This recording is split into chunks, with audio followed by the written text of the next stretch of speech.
Well, thank you for allowing me to share my story with you. This is a privilege and honor for me to be here. And Mother Teresa says that only God can take a broken stick and draw a straight line. And my life is not perfect. I'm not perfect. And like many of you, I have brokenness in my life. But only through God's grace and mercy is He able to use us to draw a straight line. And my story to you is to share that straight line that God, through His grace, has drawn. It all started for me in 2005 when I had a sense of emptiness in my heart. And many of you had that emptiness. Many of you that are here tonight maybe share still some of that emptiness. When you've achieved everything you want to achieve in the business world, but there's got to be more. What's the real purpose of my life? What's God calling me to? And so I went on this retreat, and at that retreat, God, through His amazing mercy and love, grace, He put one drop of divine wisdom in my mind, and suddenly I could see things with a new paradigm, a new way of looking at the world, and it changed a lot of things for me. I suddenly started to realize that the business that I had was not mine, that God had gifted it to me, that it was a gift and that I was a steward of that gift. And one day He would ask me, what did I do with that gift that He gave me? And I don't think He's going to ask me how much money I made, but what He is going to ask each of us is what did we do with the financial resources and circle of influence that God has gifted us? What have we done to point that to Him, to glorify Him, to make His name known, and to allow His love, grace, and mercy to penetrate our companies and our lives? I think that's what He's going to ask us. While I was in that retreat, one thing that really struck me was this parable of the Good Samaritan. And I want to share that with you because it was so fundamental to my heart that I pray that it'll be meaningful to some of you. In our companies, we many times are like the Levite priest who sees an employee in the ditch and we just walk by because we're busy. We've got 100 things to do. We've got so much to do. But that person's in the ditch. Look at, by comparison, what the Good Samaritan did. He saw the guy laying in the ditch. He went over and he did something about it. What did he do? He personally got involved. He went down, took the employee. I'm going to say employee for a second because that's what really struck me. He took the employee and he lifted him out of the ditch. Many of our employees are in the ditch. As I say at Polydeck, there's 3 types of employees. Those are about to go in a ditch or crisis. Those are in a crisis, and those who are about to come out of a crisis. So God puts these employees in our lives in vulnerable moments that allow us to touch their lives in a beautiful way. When they're vulnerable, when they're humble. And God so provides those opportunities. And then the Good Samaritan takes this guy and he doesn't just put him on his donkey. He uses his resources, the donkey, and he takes him to the local inn, a hospital kind of version. And at that place, he doesn't just drop him off. He gives strict instructions to the team of people that are at this inn. And he says to them, take care of this person, and I'm going to give you some financial resources to be able to continue to care for that person. And if when you use those funds, on my return, I'm coming to check. I'm coming back. And when I come back, I'm going to give you additional funds if you need it to get this person back to where God wanted them to be. And that is on 3 different levels. There's the emotional level, there's the physical level, and there's a spiritual level. And I think us as business leaders are called to use those tools, those resources that we have to enrich the lives of those people closest to us. Not just our personal families, but our company families, those employees and their families that are so near and dear to us and who God has called us to make an impact on their lives. So if you look at the His Way at Work methodology, we try to say we've got a 9-box matrix. And in those 9 boxes, we try to put programs in each of them in a democratic way where we empower employees to give them resources, kind of like what the Good Samaritan did to the hospital owner. He said to him, here is some resources. Here is kind of what I want you to do to fix this person and to help them. I'm giving you financial resources. And we do that within our companies by enriching our teams, our caring teams, caring managers, our corporate chaplains who are in the organization, to really breathe into that person in the moment of crisis that they have. And so one of the really interesting stories that we have is this whole concept of car repairs.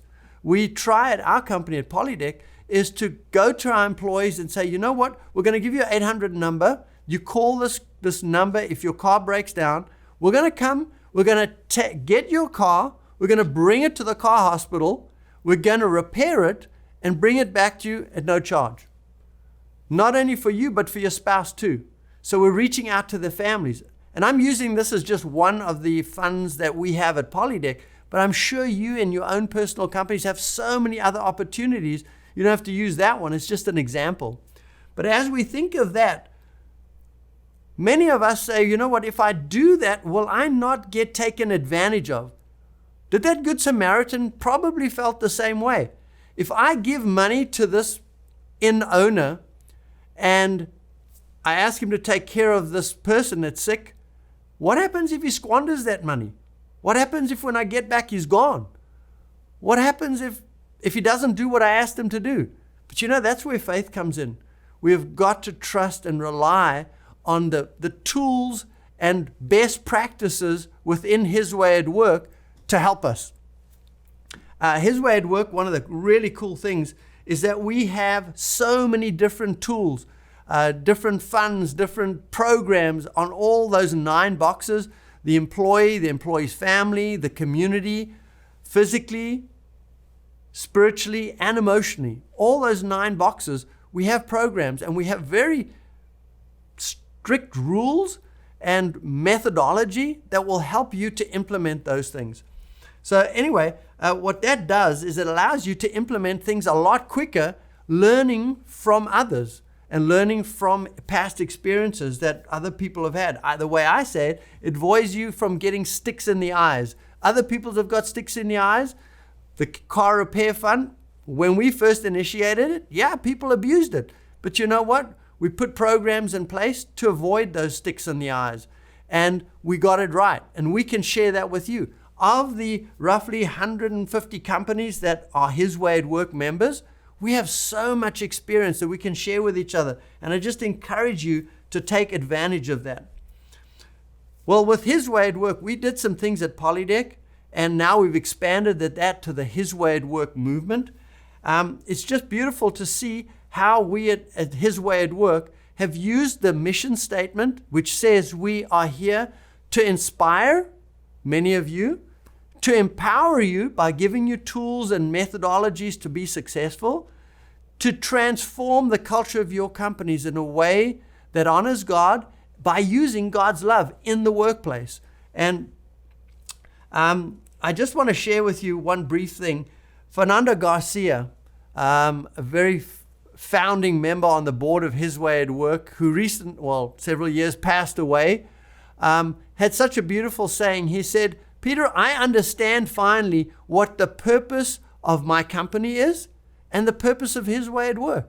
He says it's to help our employees find their way to heaven.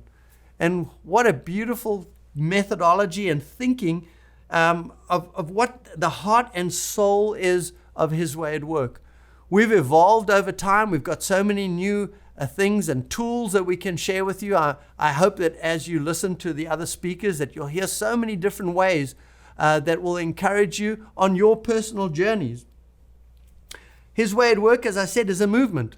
It's a group of like-minded, inspired people who God has touched in a special way in their souls and has got them on a calling. We're on a calling. And every one of us has a calling of a slightly different kind. But what's really cool about the His Way at Work movement is we're all part of a brotherhood, if you like, or a sisterhood. And we're able to take these best practices, this learning, and apply it in different ways and to make this world a better place. So if that is really what we're doing, the question is, why did I not do it? Why did many of the other companies that we're trying to encourage every day, why don't they do it? And the answer is fairly simple. It's there are things that fundamentally block us. And the first one is, what will people think? What will my employees think? What will other CEOs think? Because I'm not perfect. How can I get in front of my company, change the mission statement, say God is the center of my company, and then I may potentially make a mistake? That's a huge fear that we have. The devil wants to lock us in so that we can't break free from that fear. But I'm here to tell you, God loves us for who we are and not always necessarily what we do. And that's really the core of it, is that as long as our motivations are good, as long as we go out there, just as God is merciful to us, people around us, if we're not perfect, if we don't do things just the right way, it's okay. When I started this journey, I said to my employees and the people around me, I said, I'm going to strive to honor God. I'm not going to get it right every time, but I'm going to strive. So if that's what's holding you back, the fear of perfection, let it go. God is a God of mercy, and He will help you along this journey. So my encouragement to you is jump. Just jump. God is the master of the universe. And I tell you, when I jumped, He was there for me. And He gave me tools that I could never have imagined. But I had to go. As Mother Teresa says, God can't steer a parked car. We have to be moving. So I encourage you, jump, get on this bandwagon, move, and move in your personal lives. There's 3 different areas that God's calling us to move. God is calling us to build a closer, more intimate relationship with Him through daily prayer. That's a must. We have to have that. The second thing is, once we've had that transformation and we realize our calling, we then go out and transform our companies in an imperfect way. We go out and we try to do the best we can.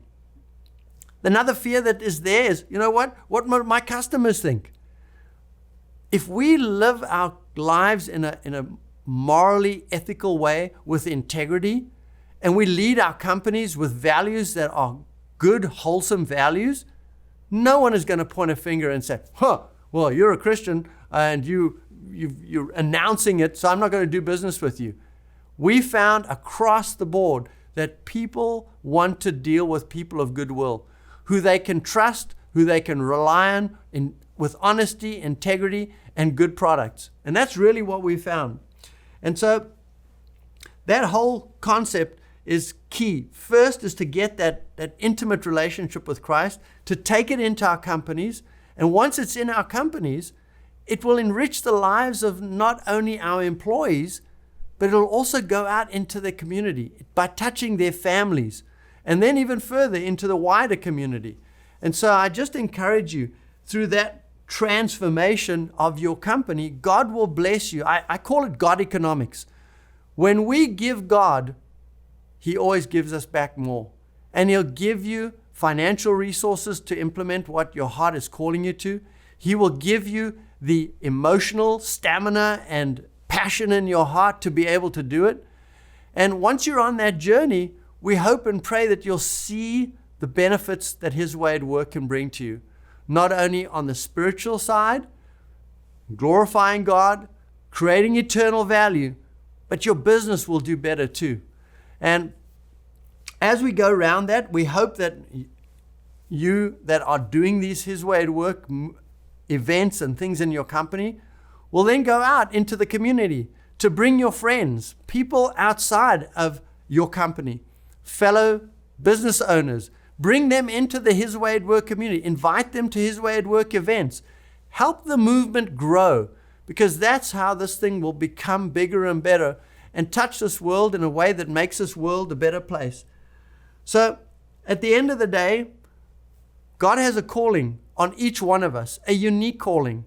And through prayer, God will help us to really fine-tune that calling. And I hope through this event that your calling will be tuned to be closer to what God is calling you to. And as that goes, you'll implement it in your company, and then you'll go out into the community And we're just very, very grateful to you. And we hope that cycle will continue, that as you go down to the community, you pray more, better things happen in your company, you share that with us, and we take those stories and we touch others again. And it becomes God's winning cycle in our companies. And I'm just super, super excited about this event. I thank you for listening to me. As imperfect as my story is, I just thank you for your time. And just to end off, Mother Teresa says, we can do no great things, only small things with great love. And so I just encourage you, start off with small things and God will make them beautiful. So thank you.